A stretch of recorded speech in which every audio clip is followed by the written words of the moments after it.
All right, let's dive right in. We're going to tackle two letters that so many people get mixed up in their Quranic recitation, the deep, heavy qaf and the much lighter kaf. And, getting these wrong can actually change the entire meaning of what you're saying in your prayers. So let's get it right. Here's a question for you, and it might sound a little strange.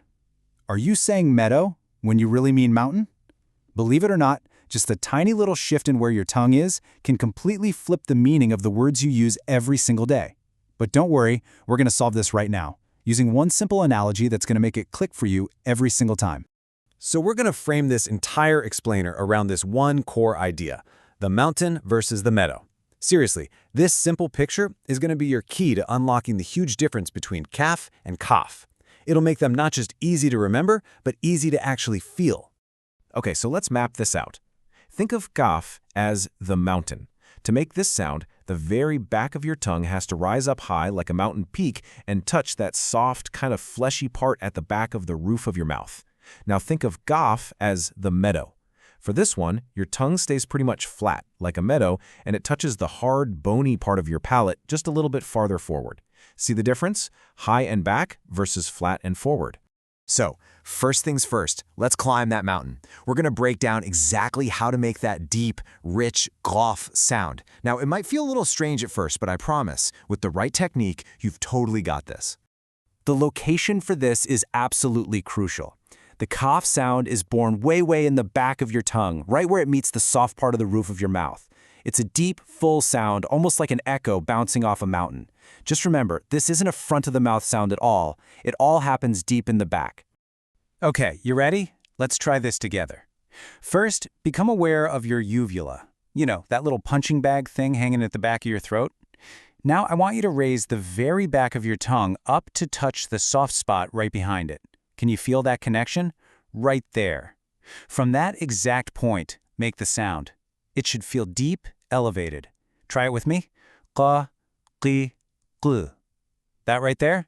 That's the mountain peak. Perfect. Now let's put it into practice. Here's a verse from Surah Al-Falaq. Listen to that first word. Qul. Hear that? It's not kul. It's that deep mountain sound. Qul. Now listen to the very end. Min sharril falaq.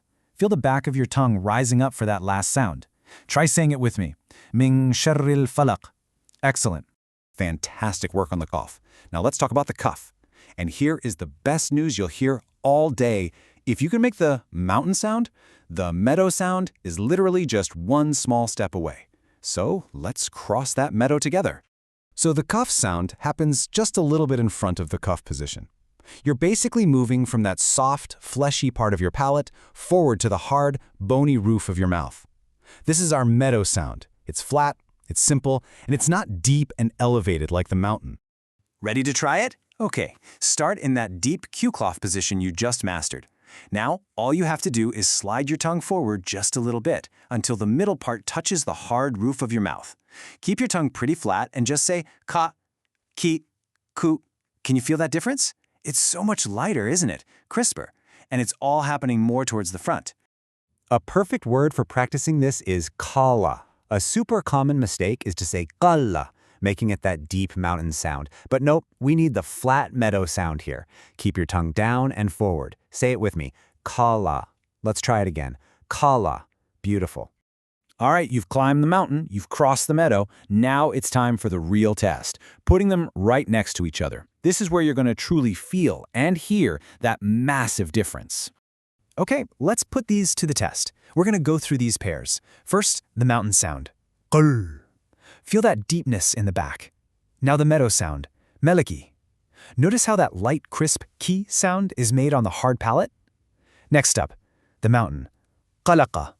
That deep qa at the very end. And now the meadow. Qalla. Flat and forward. Feel free to pause and just go back and forth between them. Really try to feel that shift inside your mouth, because that physical feeling, that is the key.